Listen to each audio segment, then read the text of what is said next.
Hello everyone. Today I am discuss with you previous year question. Some previous year questions based on topic socialization, child with special needs, types of intelligence, learning disorder, learning and motivation. Now come to first question. When a teacher sets a task that is above the student's current ability level, she is likely to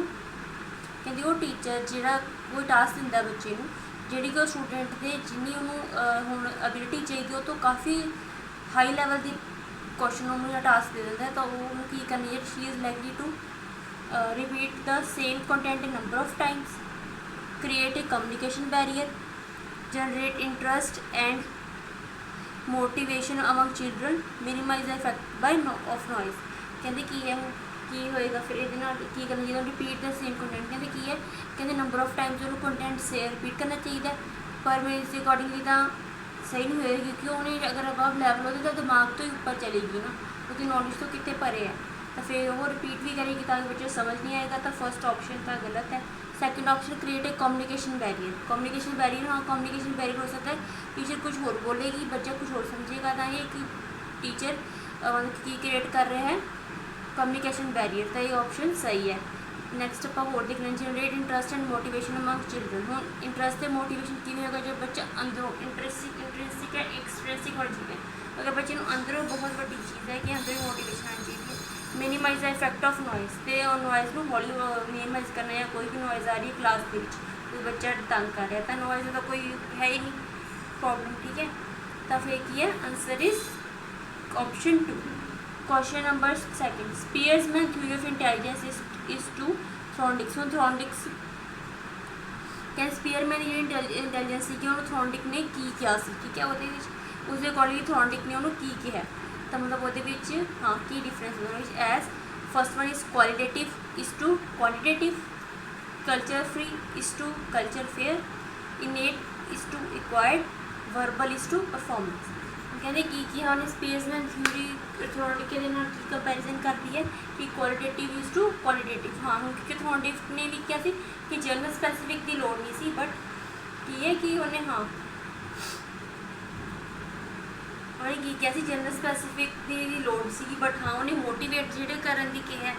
ਤਾਂ ਫਿਰ ਕੀ ਐਕਸਟ੍ਰੈਂਸਿਕ ਦੇ ਨਾਲ ਹੈ ਨਾ ਉਹ ਚੀਜ਼ ਤਾਂ ਕੀ ਕੁਆਲੀਟੇਟਿਵ is to ਕੁਆਲੀਟੇਟਿਵ ਤਾਂ ਆਂਸਰ ਇਜ਼ ਆਪਸ਼ਨ ਨੰਬਰ 1 ਤਾਂ ਉਹ ਰਾਈਟ ਹੋਏਗਾ। ਕਲਚਰ ਫਰੀ ਦੀ ਗੱਲ ਕੀਤੀ ਨਹੀਂ ਬਿਕੋਜ਼ ਕਲਚਰ ਬਾਰੇ ਸਪੀਅਰਮੈਨ ਬਾਰੇ ਕੁਝ ਕਿਹਾ ਹੀ ਨਹੀਂ, ਨਾ ਹੀ ਥਰੋਨਡਿਕ ਦੀ ਥਿਊਰੀ ਕਹਿੰਦੀ ਹੈ। ਇਨੇਟ ਅੰਦਰੋਂ ਇਜ਼ ਟੂ ਰਿਕੁਆਇਰਡ ਤਾਂ ਮੋਟੀਵੇਸ਼ਨ ਦੀ ਗੱਲ ਕੀਤੀ ਹੈ ਪਰ ਅੰਦਰੋਂ ਹੀ ਨਹੀਂ ਬਾਹਰੋਂ ਵੀ ਬਹੁਤ ਜ਼ਰੂਰੀ ਹੈ ਤਾਂ quantitative qualitative is to quantitative, verbal is to performance verbal ਬਾਰੇ ਨੇ ਗੱਲ ਹੀ ਨਹੀਂ ਕੀਤੀ ਤਾਂ ਆਂਸਰ ਇਜ਼ ਆਪਸ਼ਨ ਨੰਬਰ 1। ਹੁਣ question number 3 unit of teaching can have. ਕਹਿੰਦੇ ਯੂਨਿਟ ਆਫ ਟੀਚਿੰਗ ਕੀ ਹੁੰਦਾ ਮੈਂ ਕਰਵਾਇਆ ਸੀਗਾ ਗੋਲਡਫੋਰਡ ਨੇ ਕਿਹਾ ਸੀ ਯੂਨਿਟ ਪ੍ਰੋਡਕਟ ਕਰਾਇਆ ਸੀ ਨਾ ਟੌਪਿਕ ਇੰਟੈਲੀਜੈਂਸ ਦੇ ਚੈਪਟਰ ਵਿੱਚ ਤਾਂ ਉਹਦੇ ਵਿੱਚ ਕਹਿੰਦੇ ਕੀ ਹੁੰਦੀ ਹੈ ਹੁਣ definition. First option only 1 chapter,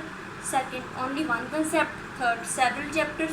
fourth 1 chapter with 1 concept. ਹੁਣ ਯੂਨਿਟ ਦੇ ਪਤਾ ਲੱਗ ਰਿਹਾ ਓਨਲੀ 1 ਬਟ ਟੀਚਿੰਗ ਦੀ ਗੱਲ ਹੋ ਰਹੀ ਯੂਨਿਟ ਆਫ ਟੀਚਿੰਗ ਕੱਲੀ ਯੂਨਿਟ ਦੀ ਨਹੀਂ ਗੱਲ ਹੋ ਰਹੀ ਟੀਚਰ ਕੀ ਕਹੂਗਾ ਟੀਚਿੰਗ ਕੱਲਾ ਇੱਕ ਚੈਪਟਰ ਮਤਲਬ ਕੀ ਹਜੇ ਕੰਪਲੀਟ ਨਹੀਂ ਲੱਗ ਰਿਹਾ ਸੈਂਟੈਂਸ, ਠੀਕ ਹੈ ਓਨਲੀ 1 ਕੰਸੈਪਟ ਬਟ ਕਿਸ ਚੀਜ਼ ਦਾ ਕੰਸੈਪਟ ਇਹ ਪਤਾ ਲੱਗ ਰਿਹਾ। ਸੈਵਰਲ ਚੈਪਟਰਸ ਕਿਸ ਚੀਜ਼ ਦੇ ਸੈਵਰਲ ਤਾਂ ਆਂਸਰ ਬਿਕੋਜ਼ ਗੱਲ ਹੀ ਯੂਨਿਟ ਦੀ ਹੋ ਰਹੀ ਹੈ, ਠੀਕ ਹੈ 1 ਚੈਪਟਰ ਵਿਦ 1 ਕੰਸੈਪਟ। ਹੁਣ ਚੈਪਟਰ ਵੀ ਆ ਗਿਆ ਬਟ ਕੰਸੈਪਟ ਵੀ ਆ ਗਿਆ ਤਾਂ option is answer is option number 4। Come to question number 4 the law of effect. ਕਹਿੰਦੇ ਲਾਅ ਆਫ ਇਫੈਕਟ ਇੰਪਲਾਈਜ਼ ਆਪਾਂ ਪੜ੍ਹੇ ਸੀ ਲਾਅ ਆਫ ਇਫੈਕਟ ਕਾਫੀ ਲਰਨਿੰਗ ਐਂਡ ਮੋਟੀਵੇਸ਼ਨ ਦੇ ਵਿੱਚ ਪੜ੍ਹੇ ਸੀ, ਠੀਕ ਹੈ learning or non learning of response is related to the satisfaction it provide. ਕਹਿੰਦੇ ਕੀ ਆ ਕਹਿੰਦੇ ਲਰਨਿੰਗ ਹੋਵੇ ਚਾਹੇ ਨਾ ਹੋਵੇ ਆਫ ਰਿਸਪੌਂਸ ਕੋਈ ਵੀ ਰਿਸਪੌਂਸ ਤਾਂ ਇਹ ਸੈਟਿਸਫੈਕਸ਼ਨ ਦੇ ਲਈ ਬਹੁਤ ਵੱਡੀ ਚੀਜ਼ ਹੈ ਹੋਣੀ ਚਾਹੀਦੀ ਹੈ, ਠੀਕ ਹੈ। Second wise extensive rewards must be applied for right responses. Extensive ਕੀ ਹੁੰਦੇ ਹੈ ਵੀ ਬਾਹਰਲੇ ਰਿਵਾਰਡ ਦਿੱਤੇ ਜਾਣ ਮਤਲਬ ਇਹੀ ਹੈ ਕਿ ਕੋਈ ਮਤਲਬ ਕਿ ਜਿਵੇਂ ਹੁਣ ਅੱਜ ਬੱਚੇ ਨੂੰ ਵੀ ਹਾਂ ਰਿਵਾਰਡ ਦਿੱਤੇ must be applied for right responses ਕਿ ਸਹੀ ਰਿਸਪੌਂਸਿਸ ਨੂੰ ਰਿਵਾਰਡ ਦਿੱਤੇ ਜਾਣ, ਠੀਕ ਹੈ ਸ਼ਾਬਾਸ਼ੀ ਦਿੱਤੀ ਜਾਵੇ ਉਹਨੂੰ ਸਹੀ ਆਂਸਰ ਦੇ ਲਈ। For learning to takes place the learner must have a motive and great goal clearly recognised. ਕਹਿੰਦੇ ਕੀ ਹੈ ਹੁਣ ਹਾਂ ਲਰਨਿੰਗ ਕਿਵੇਂ ਟੇਕਸ ਪਲੇਸ ਹੋ ਸਕਦੀ ਹੈ ਕਹਿੰਦੇ ਲਰਨਰ ਨੂੰ ਕੀ ਚਾਹੀਦਾ ਇੱਕ ਮੋਟਿਵ ਹੋਣਾ ਚਾਹੀਦਾ ਔਰ ਗੋਲ ਕਲੀਅਰਲੀ ਰਿਕੋਗਨਾਈਜ਼ ਪਤਾ ਹੋਣਾ ਚਾਹੀਦਾ ਉਹਨੂੰ। फोर्थ एक हुण उत्थे रिवार्ड दी भी पनिशमेंट दी आ गई fourth one extensive punishment must be applied for wrong responses तां पनिशमेंट भी जरूरी है बट पनिशमेंट ते रिवार्ड बारे तो उन्हें कहा ही सी लॉ ऑफ इफेक्ट विच दस्सिया ही नहीं सीगा ठीक है तां ऑप्शन की है ऑप्शन थ्रोंडिक ते सीगा ना कंसेप्ट तां option is third for learning to express learner must पहला मोटिव होना चाहिए तो goal extensive a goal clearly recognise the motivation बहुत जरूरी है next one is fifth question which one of the following is not a developmental or disorder कहते developmental disorder है नहीं क्वेश्चन चंगी तरह पढ़ना है कहीं पढ़ के आने डेवलपमेंटल ऑर्डर है डिसऑर्डर बट उन्होंने it is not a developmental disorder the first one is dyslexia second is autistic spectrum disorder third one is ADHD fourth one is cerebral palsy तो आंसर की होएगा इहदा हुण देखो ऑटिस्टिक पहला आपां सारे एलिमिनेट करने की कोशिश करते हैं ऑप्शंस विचों करैक्ट आंसर लभण पहला देखो सैरिब्रल पैल्सी सैरिब्रल तो पता करें is a part of brain तो ब्रेन के डेवलपमेंटल डिसऑर्डर होएगा ही होएगा ठीक है डेवलपमेंटल डिसऑर्डर सब तो वड्डा काम ब्रेन ते ही तो होएगा फिर सोचिया कि ठीक है second is autistic is again related neurological ठीक है न्यूरोलॉजिकल नर्व्स के नाल ब्रेन दी नर्व्स के नाल डिपेंड करता है ADHD अगेन हुण आंसर रह गया अपना बच्ची की डिसलैक्सिक ऐसा डिसऑर्डर तो है बट लैंग्वेज का डिपेंड करते हैं ना इंटैलीजेंस का कोई फर्क नहीं पैंदा इनू ठीक है तो आंसर इस भी जो अगली लैंग्वेज की डिसेबिलिटी है तो इंटैलीजेंट यूज है ये बहुत गलत गल हो सकती है भी कहते राइटिंग नहीं अच्छी होंगी बट उन्होंने कंटेंट बहुत अच्छा होंगे ठीक है इसलिए आंसर रहेगा सही is not a dyslexia is not a developmental disorder is a language disorder ठीक है तो option is answer number 1 which of the following one का आंसर नंबर 1 ऑप्शन मतलब आंसर इज ऑप्शन नंबर 1 ठीक है next one which of the following are being needs in Maslow's hierarchy of needs कहते हूँ मैं तुम्हें कराया सी याद है एक हायरार्की स्ट्रक्चर करवाया सीगा तो ट्री लाइक स्ट्रक्चर जिस तो आप बॉटम टू टॉप गए सी तो नीड्स एक्सप्रैस कीतियां सी डिफरेंट वो अकॉर्डिंगली उन्होंने दस्सिया भी किहड़ी एक नीड इन्हां दे विच आउंदी है बीइंग नीड्स दे विच ठीक है इहदे विच किहड़ी first esteem needs second is cognitive needs third is aesthetic needs और fourth is love and belonging हुण बंदे नूं जीण वास्ते की चाहिए ठीक है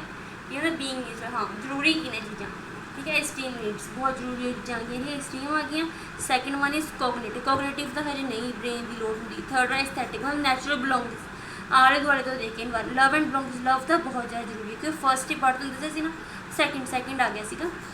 सैकेंड स्टेज आ गई सी ठीक है वो लव एंड बिलोंगिंग्स मतलब लव तो बहुत ज़्यादा नीडेड है बंदे को एग्जिस्ट करने वास्ते तो बिलोंगिंग्स भी उन्होंने चाहिए मतलब आला दुआला भी अच्छा चीज़ सोसाइटी भी बहुत बड़ा रोल प्ले करती है फैमिली ठीक है insight may be defined as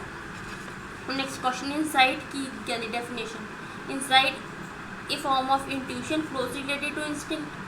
ठीक है ये second is a certain recognised of experience कहते एकदम बंदे एक्सपीरियंस का पता लग जाता a form of inspiration involved in creativity विच इंस्पायरेशन लभनी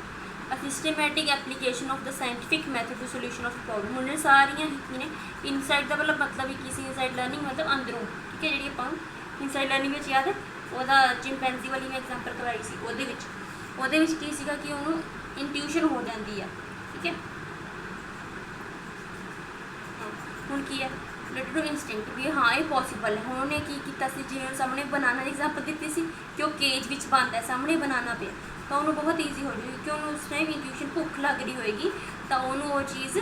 बहुत ईजीली कोई ना कोई ट्रिक के नाल ये होती इंसाइट लर्निंग कि हाँ अंदरों ही है कि मैं खाना है तो मैं लैके रहूँगा ठीक है तो answer is option number 1 next come to 8th question कहते child with impairment may experience disability when कहते एक चाइल्ड जिसकी इम्पेयरमेंट कुछ भी हो सकता है किसी भी चीज़ की विजुअल इम्पेयरमेंट या हीयरिंग इन्हें नहीं दसिया बस कोई ना कोई उन्होंने मतलब इम्पेयरमेंट है ठीक है ताकि यह मे एक्सपीरियंस डिसेबिलिटी कहते डिसेबिलिटी उन्होंने कब एक्सपीरियंस होगी वैन फर्स्ट ही और she is रिप्रीमेंडेड for incomplete task कहते जो उन्होंने झिड़किया जाऊगा कि नहीं हाँ तू नहीं किया ठीक है क्रिटिसाइज जाओगे तो इनकम्पलीट टास्क क्यों कंप्लीट क्यों नहीं की task second one his or her performance and task is not appreciated by teacher in the class कहते हैं हीज और हर उसकी परफॉर्मेंस कदे भी एप्रीशिएट की जाए क्लास में थर्ड ही और she is constantly compare to other children to perform well in certain task ਹੁਣ ਕਦੇ ਵੀ ਬੱਚਾ ਡਿਸੇਬਿਲਿਟੀ ਉਦੋਂ ਫੀਲ ਕਰੂਗਾ ਹਜੇ ਟੀਚਰ ਦੇ ਕਹਿਣ ਨਾਲ ਵੀ ਉਹਨਾਂ ਨੇ ਜਿੰਨੇ ਉਹਦੇ ਪੀਅਰਸ ਨਾਲ ਮੈਂ ਦੱਸਿਆ ਨਹੀਂ ਸੀ ਬੱਚੇ ਦੀ ਅਡੋਲੈਸੈਂਸ ਏਜ ਹੈ ਉਹਦੇ ਵਿੱਚ ਸਭ ਤੋਂ ਜ਼ਿਆਦਾ ਫਰਕ ਇਹਦਾ ਹੁੰਦਾ ਪੀਅਰਸ ਨਾਲ ਉਹਨਾਂ ਸਕੂਲ ਕਾਲਜ ਜਾਣਗੇ ਤਾਂ ਫਿਰ ਪੀਅਰਸ ਦੋਸਤਾਂ ਨਾਲ ਵੀ ਇੱਕ ਏਜ ਨਹੀਂ ਹੁੰਦੀ ਜਿਹਦੇ ਵਿੱਚ ਮਤਲਬ ਕੀ ਹੈ ਵੀ ਉਹੀ ਹਾਂ ਜਿਹੜਾ ਬੱਚਾ ਡੈਲੀਕੁਐਂਟ ਚਾਈਲਡ ਦੇ ਵਿੱਚ ਆ ਜਾਏਗਾ ਠੀਕ ਹੈ ਤਾਂ ਫਿਰ ਪੀਅਰਸ ਬਹੁਤ ਵੱਡਾ ਰੋਲ ਹੈ ਕਿ ਸਾਡੀ ਕੰਪਨੀ ਕਿਵੇਂ ਦੀ ਹੈ ਸਾਡੇ ਕਲਾਸ 'ਚ ਬੱਚੇ ਕਿਵੇਂ ਦੇ ਕਿ ਉਹ ਸਪੋਰਟਿਵ ਨੇ ਠੀਕ ਹੈ ਜਾਂ ਡੀਮੋਟੀਵੇਟ ਕਰਦੇ ਆ ਤਾਂ ਅਗਰ ਹੀ ਉਹ ਕੰਪੇਅਰ ਕੀਤਾ ਜਾਏਗਾ to perform well in certain task ਹਾਂ ਤੇ ਜਦੋਂ ਉਹਨੂੰ ਕੰਪੇਅਰ ਲਗਾਤਾਰ ਕੰਪੇਅਰ ਕਰਦਾ ਉਹ ਟੀਚਰ ਦਾ ਵੀ ਬਹੁਤ ਵੱਡਾ ਹੁੰਦਾ ਕਿਉਂਕਿ ਟੀਚਰ ਦੀ ਰਿਸਪੌਂਸਿਬਿਲਿਟੀ ਹੁੰਦੀ ਹੈ ਕਿ ਇੱਕ ਇਨਕਲੂਸਿਵ ਇਨਵਾਇਰਨਮੈਂਟ ਬਣਾ ਕੇ ਰੱਖੇ ਸਾਰਿਆਂ ਵਾਸਤੇ ਬਰਾਬਰ ਠੀਕ ਹੈ ਤਾਂ answer is option number 3 question number 9 according to Robert Sternberg the 3 different types of required intelligence for creativity are ਪਰ ਹੁਣ 3 ਟਾਈਪਸ ਕੀਤੀਆਂ ਸੀਗਾ ਸਟੇਨਬਰਗ ਦੇ ਵਿੱਚ ਨਾ ਜਿਹੜਾ ਮੈਂ ਫਲੋ ਚਾਰਟ ਕਰਵਾਇਆ ਸੀ ਉਹ ਕਿਹੜੇ ਸੀ first one analytical critical and practical abstract synthetic and analytical synthetic analytic and practical analytical observation and practical so right option is option number A ਤਾਂ ਇੰਟੈਲੀਜੈਂਸ ਨੂੰ ਆਪਾਂ ਕਿਵੇਂ ਕ੍ਰੀਏਟਿਵਿਟੀ ਵਿੱਚ ਕ੍ਰੀਏਟਿਵਿਟੀ ਵਾਸਤੇ ਇੰਟੈਲੀਜੈਂਸ ਨੂੰ ਕਿਵੇਂ ਟਾਈਪਸ ਵਿੱਚ ਵੰਡਿਆ ਸੀ ਪਹਿਲਾਂ ਐਨਾਲਿਟਿਕਸ ਸੀ ਪਹਿਲਾਂ ਐਨਾਲਾਈਜ਼ ਕਰਾਂਗੇ ਦੈਨ ਕ੍ਰਿਟਿਸਾਈਜ਼ ਵੀ ਕਰਾਂਗੇ ਉਸ ਚੀਜ਼ ਨੂੰ ਕਿ ਅਸੀਂ ਉਹ ਸਹੀ ਵੀ ਕਰ ਰਹੇ ਹਾਂ ਦੈਨ ਉਹਨੂੰ ਪ੍ਰੈਕਟੀਕਲ ਕਰਕੇ ਦੇਖਾਂਗੇ ਅਗਰ ਉਹ ਚੀਜ਼ ਆਪਣੇ ਵਾਸਤੇ ਸਹੀ ਸਾਬਿਤ ਹੁੰਦੀ ਹੈ ਤਾਂ ਉਹਨੂੰ ਪ੍ਰੈਕਟੀਕਲ ਕਰਾਂਗੇ ਠੀਕ ਹੈ question number 10 according to the ਇਹਨੇ ਫਿਲਿੰਗ ਦਾ ਬਲੈਂਕਸ ਹੈ according to the dash the more you do something the better you are in it ਠੀਕ ਹੈ ਤਾਂ ਇਹ ਕਿਹੜੇ ਇਫੈਕਟਸ ਪਰ ਲਾਜ਼ ਆਫ ਇਫੈਕਟ ਕਿਤੇ ਸੀ ਥੋਰਨਡਿਕ ਦੇ ਤਾਂ ਲਾਜ਼ ਕਿਤੇ ਸੀ ਡਿਫਰੈਂਟ ਤੋਂ ਕਿਹੜੇ ਫਸਟ ਵਨ ਆਪਸ਼ਨ ਦੇਖੋ ਸਾਰੇ ਲਾਜ਼ ਦੱਸੇ ਉਹਨਾਂ ਨੇ first one is law of effect B1 law of B law of exercise C law of readiness D law of connectionism ਤਾਂ ਆਪਸ਼ਨ ਕੀ ਹੈ ਆਪਸ਼ਨ ਨੰਬਰ C ਕਿਉਂਕਿ ਰੈਡੀਨੈਸ ਦੇ ਵਿੱਚ ਕੀ ਹੁੰਦਾ ਆਪਾਂ ਨੂੰ ਮੋਟੀਵੇਸ਼ਨ ਜਦੋਂ ਮਿਲਦੀ ਹੈ ਮਤਲਬ ਜਦੋਂ ਆਪਾਂ ਰੈਡੀਨੈਸ ਦੇ ਵਿੱਚ ਕੀ ਹੈ ਆਪਾਂ ਫਿਰ ਰਿਜ਼ਲਟ ਮਤਲਬ ਹਾਂ ਰਿਜ਼ਲਟ ਦੀ ਜਦੋਂ ਆਪਾਂ ਨੂੰ ਮਤਲਬ ਹਾਂ ਮੋਟੀਵੇਸ਼ਨ ਮਿਲਦੀ ਹੈ ਕਿ ਆਪਾਂ ਕੁਝ ਅੱਛਾ ਕਰ ਰਹੇ ਹਾਂ ਠੀਕ ਹੈ ਅੰਦਰੋਂ ਹੀ ਆਪਾਂ ਨੂੰ ਆਊਗੀ ਇੰਟ੍ਰਿੰਸਿਕ ਮੋਟੀਵੇਸ਼ਨ ਦਾ ਬੈਟਰ ਯੂ ਆਰ ਇਟ ਵੀ ਜਿੰਨਾ ਆਪਾਂ ਨੂੰ ਇੰਟਰਸਟ ਮਤਲਬ ਲਰਨਿੰਗ ਦਾ ਇੰਟਰਸਟ ਹੋਣਾ ਚਾਹੀਦਾ ਹੈ ਅਗਰ ਲਰਨਰ ਹੀ ਸਿੱਖਣਾ ਚਾਹੂਗਾ ਚਾਹਤ ਹੋਊਗੀ ਤਾਂ ਉਹ ਉਸ ਵਿੱਚ ਬੈਟਰ ਹੁੰਦਾ ਜਾਊਗਾ ਤਾਂ answer is option number C question number 11 the fill in the blanks the dash says we are motivated to gain rewards and avoid punishments ਕਹਿੰਦੇ ਕਿਹੜਾ ਲਾਅ ਕਹਿੰਦਾ ਕਿ we are motivated to gain rewards and avoid punishments ਕਹਿੰਦੇ ਆਪਾਂ motivate ਹੁੰਦੇ ਆ rewards ਲੈਣ ਵਾਸਤੇ ਤੇ ਪਨਿਸ਼ਮੈਂਟ ਨੂੰ ਅਵੋਇਡ ਕੀਤਾ ਜਾਂਦਾ ਹੈ ਠੀਕ ਹੈ ਇਹ ਮੋਟੀਵੇਟ ਆਪਾਂ ਪਨਿਸ਼ਮੈਂਟ ਤੋਂ ਸਜ਼ਾ ਤੋਂ ਬਚਦੇ ਆ ਤੇ ਰਿਵਾਰਡ ਲੈਂਦੇ ਆ ਠੀਕ ਹੈ ਲੈਣੇ ਚਾਹੁੰਦੇ ਆ ਆਪਾਂ ਤਾਂ ਇਹ ਕਿਹੜਾ ਇਫੈਕਟ ਕਹਿੰਦਾ ਸੀ first law of effect B law of exercise C law of readiness third D law of connectiveness ਤਾਂ answer is option number A law of effect ਕਹਿੰਦਾ ਸੀ ਉਹੀ ਵੀ ਜਿੰਨਾ ਆਪਾਂ ਜਿਹਨੇ ਪਰ ਬੈਟਰ ਰਿਜ਼ਲਟਸ ਮਿਲਣਗੇ ਉਹ ਆਪਾਂ ਕਰਨਾ ਚਾਹਾਂਗੇ ਠੀਕ ਹੈ ਉਹ ਟਾਸਕ ਤਾਂ answer is option number A question number 12 verbal intelligence test are the better option for ਕਹਿੰਦੇ ਵਰਬਲ ਇੰਟੈਲੀਜੈਂਸ ਟੈਸਟ ਕਿਹਦੇ ਲਈ ਬੈਟਰ ਆਪਸ਼ਨ ਨੇ first one is literate person B illiterate person C small children D special children ਤਾਂ answer ਕੀ ਹੈ ਹੁਣ verbal intelligence ਕੀ ਆਪਾਂ ਕੀਤੀ ਸੀ verbal ਔਰ ਨਾਨ ਵਰਬਲ ਦੋ ਟਾਈਪ ਸੇ ਹੁੰਦੀਆਂ ਸੀ ਠੀਕ ਹੈ ਹੁਣ ਵਰਬਲ ਕਿਹਦੇ ਵਾਸਤੇ ਹੋਣਗੇ ਜਿਹਦੀ ਲੈਂਗੁਏਜ ਵੀ ਆਏਗੀ ਠੀਕ ਹੈ ਰੀਡਿੰਗ ਰਾਈਟਿੰਗ ਸਕਿੱਲਸ ਆਣਗੇ ਤਾਂ ਓਬਵੀਅਸਲੀ ਇਹਦੇ ਵਿੱਚ ਆਪਾਂ ਹੁਣ ਕਿਹੜੀ ਚੀਜ਼ਾਂ ਐਲੀਮੀਨੇਟ ਕਰਨੀ ਸ਼ੁਰੂ ਕਰ ਦਾਂਗੇ ਆਪਸ਼ਨਸ ਇਲੀਟਰੇਟ ਪਰਸਨ ਇੱਕ ਅਨਪੜ੍ਹ ਬੰਦਾ ਕਦੇ ਵੀ ਮਤਲਬ ਕੀ ਹੈ ਕਦੇ ਵੀ ਰੀਡ ਜਾਂ ਰਾਈਟਿੰਗ ਇਕੱਠੇ ਨਹੀਂ ਸਿੱਖ ਸਕਦਾ ਠੀਕ ਹੈ ਕਿਉਂਕਿ ਉਹ ਅਨਪੜ੍ਹ ਉਹਨੂੰ ਟਾਈਮ ਲੱਗੂਗਾ ਥੋੜ੍ਹਾ ਠੀਕ ਹੈ ਜਿਹਨਾਂ ਨੇ ਪੜ੍ਹਿਆ ਲਿਖਿਆ ਜਿਹਨੇ ਸਟਾਰਟਿੰਗ ਤੋਂ ਹੀ ਸਕੂਲ ਨਹੀਂ ਗਿਆ ਠੀਕ ਹੈ ਬੱਚਾ ਦੂਜੀ ਸਾਈਡ ਜਿਹੜੇ ਨੇ ਸਕੂਲ ਗਿਆ ਤਾਂ ਓਬਵੀਅਸਲੀ ਉਹ ਬੱਚਾ ਜ਼ਿਆਦਾ ਨੌਲੇਜੇਬਲ ਹੋਊਗਾ ਠੀਕ ਹੈ ਨੈਕਸਟ ਇਹਦਾ ਆਪਸ਼ਨ ਕੀ ਹੈ ਫਿਰ ਆਪਸ਼ਨ ਨੰਬਰ A ਤਾਂ ਇਲੀਟਰੇਟ ਪਰਸਨ ਪਤਾ ਲੱਗ ਗਿਆ ਛੋਟੇ ਬੱਚੇ ਦੀ ਗੱਲ ਨਹੀਂ ਹੋਈ ਵਰਬਲ ਇੰਟੈਲੀਜੈਂਸ ਵੱਡੇ ਬੱਚਿਆਂ ਦੀ ਗੱਲ ਹੁੰਦੀ ਹੈ ਤਾਂ ਲਿਟਰੇਟ ਪਰਸਨ ਜਿਹੜੇ ਪੜ੍ਹੇ ਲਿਖੇ ਹੁੰਦੇ ਠੀਕ ਹੈ ਮਤਲਬ 12ਵੀਂ ਤੋਂ ਜਾਂ ਕਾਲਜ ਵਿੱਚ ਜਿਹੜੇ ਨੈਕਸਟ ਆ ਗਿਆ ਕੁਐਸਚਨ ਨੰਬਰ 30 ਕੁਐਸਚਨ ਨੰਬਰ 13 ਕਹਿੰਦੇ learning disability may occur due to all of the following except ਕਹਿੰਦੇ ਲਰਨਿੰਗ ਡਿਸੇਬਿਲਿਟੀ ਕਾਫੀ ਸਾਰੀ ਚੀਜ਼ਾਂ ਹੁੰਦੀ ਹੈ ਪਰ ਇੱਕ ਚੀਜ਼ ਨੂੰ ਛੱਡ ਕੇ ਤਾਂ ਕਿਹੜੀ ਚੀਜ਼ ਆ ਉਹ A the teachers way of teaching ਠੀਕ ਹੈ mental retardation prenatal use of alcohol meanings during infancy ਹੁਣ ਕਹਿੰਦੇ ਕੀ ਆ कहते लर्निंग डिसेबिलिटी अक्कर हो सकती है सारी चीज़ों नाल, पर एक चीज़ छड्ड के हम सीधा पता लग लिया मैंटल रिटार्डेशन। ਹੁਣ लर्निंग डिसेबिलिटी विच मैंटल रिटार्डेशन भी आती सी है ना, किन्ने किन्ने चीज़ मैंटल फिजिकल ये चीज़ां फैक्टर्स डिपेंड करते थे, ठीक है, रिस्पॉन्सिबल थे लर्निंग डिसेबिलिटी वास्ते। प्रीनेटल यूज़ ऑफ अल्कोहल, मतलब अगर माँ जी प्रैगनेंट है, ठीक है, वो प्रैगनेंसी वेले अल्कोहल का यूज़ कर लेंदी है, ठीक है, अल्कोहल पींदी है, ठीक है, दैन की होंगे वो चांसिस होंगे ने वो 100% चांस 90% चांसिस होंगे हैं कि बच्चा मैंटली रिटार्डेड होएगा, लर्निंग डिसेबिलिटी होएगी वो। Then D meanings during infancy, तो की मीनिंग मतलब की इन्फेंसी के समझ नहीं आ रहा कुछ, ठीक है, बच्चे मैं दसा जिन्हें जिवें कई पता नहीं लगता है बई आपू डेफ भी कह देंगे है ना, कि पता लगता इन्फेंसी के पता लग जाता। तो किहड़ी चीज़ लर्निंग डिसेबिलिटी का कारण होंगी, एक चीज़ छड्ड के, तो वो एक पॉजिटिव वे, सब बाकी सारे नैगेटिव ने, एक ही पॉजिटिव है the teachers way of teaching, ठीक है। लर्निंग डिसेबिलिटी बाकी सारे कारण करके हो सकती है, पर टीचर वे ऑफ टीचिंग करके कदे भी लर्निंग डिसेबिलिटी हो नहीं सकती। तो option is A. Which of the question number 14 which one of the following is the affair of learning, कहते लर्निंग का किहड़ी चीज़ डिपेंड करती है। First one is natural, second is personal, C is social, D is all of the above. The answer is right answer is option number D, all of the above, ठीक है। सारे के सारे ही रिस्पॉन्सिबल है learning के लिए। Natural nature बहुत ही है, नैचुरली होंगे कई पढ़ने का, ठीक है, पर्सनल अंदरों, ठीक है, पर्सनल मोटिवेशन, सोशल सोसाइटी बहुत बड़ा रोल प्ले करती है। Then 15 inclusion of children with special needs, कहते इंक्लूड चिल्ड्रन वो बच्चे जिन्हें स्पैशल नीड्स के होंगे, ठीक है, उन्होंने बारे की है डेफिनेशन दी है। इज़ एन अनरियलिस्टिक गोल, ठीक है, is determined to children without disability. Inclusion of children की कहता है, ठीक है, कहते will increase the burden on schools, requires a change in attitude, a content and approach to teaching. हम सीधा ही नैगेटिव तो अपन लवेंगे क्योंकि हर एक बच्चे को इंक्लूड करना, इंक्लूजन ऑफ यही कहता है, इंक्लूजन ऑफ एजुकेशन, ठीक है, inclusion of children with special need, ये सारे इकट्ठे रख के तो सीधा ही रिक्वायर्स एटीट्यूड चेंज करना पड़ेगा, बच्चों समझाना पड़ेगा, एक सैमीनार्स लगाने पैणगे, ठीक है, पेरेंट्स को भी बहुत जरूरी है, पेरेंट्स ही जाके दसणगे, पेरेंट्स बहुत बड़ा रोल प्ले करते हैं। एक content and approach to teaching, तो option number D is the right answer. Which one of the following factor does not influence the children's child's development, कहते किहड़ा जो फैक्टर है जो चाइल्ड की डिवेलपमेंट में इन्फ्लुएंस कोई प्रभाव नहीं पैंदा, तो ऑप्शन की है, ऑप्शन आ हेरिडिटी, कल्चर, अचीवमेंट या ग्रोथ। तो हेरिडिटी की होंगे पिछोकड़, कल्चर किमें दे कल्चर से रह रहा बच्चा, अचीवमेंट या ग्रोथ, आ तीनों चीज़ां पढ़ के हटे growth and development first chapter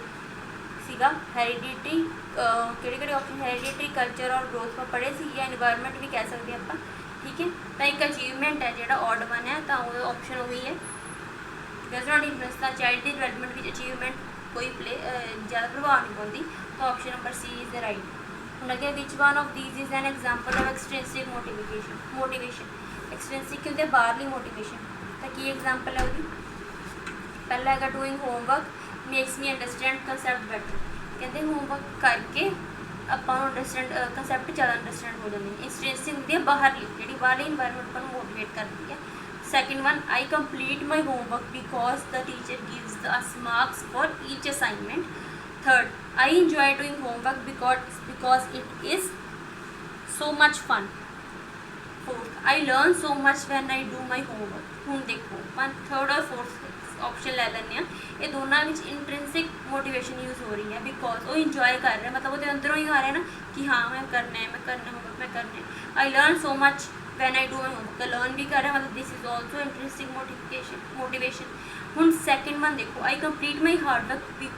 homework because the teacher gives us marks for each assignment. तो हूँ ये एक्सटेंसिव मोटिवेशन है बिकॉज उन्होंने मार्क्स चाहिए ने, किस वास्ते कर रहे हैं, मार्क्स लियान वास्ते, ठीक है। Doing homework makes me understand, हूँ अंडरस्टैंड करना भी अंदरों ही आएगा अंडरस्टैंड, ठीक है। तो एक ऑप्शन नंबर 2 है is the right answer. Question number 18 कहता है as per Howard Gardner's theory of multiple intelligence, कहते गार्डन की थ्योरी है जी गार्डनर की मल्टीपल इंटैलीजेंस थ्योरी, वो की पढ़ के हटिया। How would the intelligence of a person with the following characteristic be characterised, केड़े ability to detect and respond appropriately to the moods temperance motivation and intentions of others. ਕਹਿੰਦੇ ਕੀ ਆ ਵੀ ਉਹ ਗਾਰਡਨਰਸ ਨੇ ਕਿਹਾ ਸੀ ਕਿ ਇਹਨਾਂ ਜਿਹੜੀ ਹੁਣ ਇਹਨੇ ਇੱਕ ਵਿਊ ਦਿੱਤਾ ਆਪਣਾ ਕਿ एबिलिटी टू डिटेक्ट कि कुछ भी चीज़ प्रॉब्लम डिटेक्ट करना तो रिस्पॉन्ड करना मूड से कि ਅਸੀਂ ਕਿਵੇਂ ਫੀਲ ਕਰ ਰਹੇ ਹਾਂ, ਠੀਕ ਹੈ। ਟੈਂਪਰੈਂਸ से कि अस कह साढ़ा टैंपर असी खुश हाँ या सैड, हैप्पी हाँ या सैड हाँ, motivation and intention of others. तो ये की ने किस चीज़ से डिपेंड करते हैं। First one is interpersonal, second is therapeutic, third is naturalistic और फोर्थ इंट्रापर्सनल। तो ये देखो इंट्रापर्सनल तो सारे है अपने अंदरों, बट ये अंदरों की गल नहीं कर रहे बिकॉज इंटेंशन ऑफ अदर्स आप दूजिया की इंटेंशन जानने की कोशिश कर रहे हैं, दैट इज एक्सट्रिंसिक। तो एक्सट्रिंसिक की होंगे इंटरपर्सनल, ठीक है। Option is one, option one is answer. तो question number 19, the ability to come up with original and divergent solution to a problem is a primary characteristic of कहते ability to come of कहते with original and divergent solution क्या होंगे out of the box जाके, ठीक है। To a problem is a primary characteristic of किस चीज़ में ज़्यादा ये महत्व दिता है। First one creative children, children with learning disability, third egocentric children, fourth one impaired children. तो इंपेयर्ड तो आ ही नहीं सकते बिकॉज जो सुन ही नहीं सकते, वो तो फिर प्रॉब्लम हो जाएगी, ठीक है। उन्होंने सोल्यूशन डाइवर्जेंट तो उन्होंने वास्ते स्पैशल नीड्स क्लासिस लगती होंगी है। Third one is egocentric, egocentric भी नहीं हो सकते बिकॉज जिन्ना उन्होंने करना उन्होंने उस तक लिमिट डिपेंड करती है। क्रिएटिव चिल्ड्रन, क्रिएटिव चिल्ड्रन की पढ़ा सी आप 140 प्लस जिन्हों का IQ होंगे। गिफ्टिड चिल्ड्रन भी कह सकते आप इन्हों, तो उही होंगे जो डाइवर्जेंट थिंकर होंगे कि children with second option children with learning disability, ये बच्चे भी जिन्हें डिसेबिलिटी आ गई उन्हें फिर की सोच पाना है। ये option number 1 is the right answer. Question number 20, cooperative learning and peer tutoring और फिल इन द ब्लैंक्स है इन एन इंक्लूसिव क्लासरूम। कहते कोऑपरेटिव लर्निंग तो पीयर ट्यूटरिंग जी हैगी आ वो की है, उसके ऑप्शन सही की है की होंगी है। First one should be occasionally use, कितने कितने यूज़ कर सकते हैं। इंक्लूसिव क्लासरूम मतलब जिसमें सारे इंक्लूड ने, ठीक है बच्चे। Third should be actively promoted, fourth should be actively discouraged. तो डिस्करेज का ऑप्शन तो कभी नैगेटिव वाला तो सीधे एलिमिनेट कर देना बिकॉज अपनी अगर स्टेटमेंट देख लो पॉजिटिव पूछ रहे हैं वो, ठीक है। तो next should be occasionally use, should not be use, not भी नहीं आ सकता। सैकेंड ऑप्शन भी एलिमिनेट, फोर्थ ऑप्शन भी एलिमिनेट। हूँ आप फर्स्ट तो थर्ड रह गई, तो ओकेजनली कदे कदे तो यूज हो ही नहीं सकता, ठीक है। आपां अगर कोऑपरेटिव लर्निंग चाहिए तो आपां डेली प्रैक्टिस करने की लोड़ है। तो ऑप्शन है should be actively promoted, option number third is the right answer. Question number 12, a child who reads dog as god.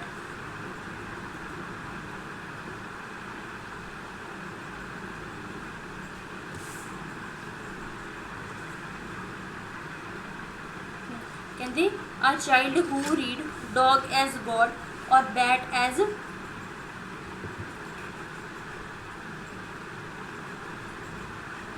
Or bat as tab. कहते वो बच्चा जेड़ा चाइल्ड रीड करता है dog as a god, dog बोले भाई madam बोल रही डॉग डिटेक्ट कर रही बट वो समझ रहे god, or bat as tab. Suffer from के डिसेबिलिटी सफ़र कर रहे। First one dyspraxia, second one dyslexia, third one dysgraphia, fourth one dysphagia. तो आंसर की होएगा ਇਹਦਾ डिसलैक्सिया पर पढ़िया सी ਉਹਦੇ ਵਿੱਚ यही ਹੁੰਦਾ है, ठीक है। कि उन्होंने लर्निंग लिखण का या समझ मैंटल का होना ਆਪਾਂ ਨੂੰ ਉਹਨੂੰ प्रॉब्लम होंगी है। तो this is dyslexia is the right answer. Dysgraphia ਦੇ ਵਿੱਚ ਕੀ ਹੁੰਦਾ ਲਿਖਣ ਦਾ, ठीक है। और right answer is option number 2। Next come to question number 22, the RTE Act, RTE Act in 2009 has included all round development of child is one of the aims of education because कहते RTE Act केड़ा कहता right to education or to all the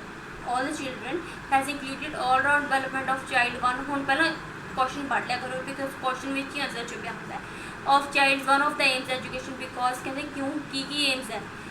first one every child grows rapidly between 6 to 14 years। Second, proper health care is essential। Third, it nurtures the physical, mental and emotional aspects of child, nurtures the environment। Fourth one is it ensures that every child is part of workplace। हूँ workplace की तो गल हो नहीं रही, आप all-round development की गल कर रहे हैं तो कितने आ रहे हैं ऑलराउंड डेवलपमेंट में किहड़े टॉपिक आ रहे हैं किहड़े पॉइंट्स ने physical mental and emotional aspects और ऑप्शन नंबर 3 है। तो answer is option number 3। Question number 23 a child of 16 years scores है हम ऐसे नहीं IQ ਦੇ पक्का कोई क्वेश्चन आता है 1-2 क्वेश्चन तो पक्का ही है ना ये क्वेश्चन देखो a child of 16 years scores 75 in an IQ test this mental age will be dash years ਤਾਂ ਦੇਖਾਂਗੇ ਆਪਸ਼ਨ ਕੀ ਹੈ 12 14 8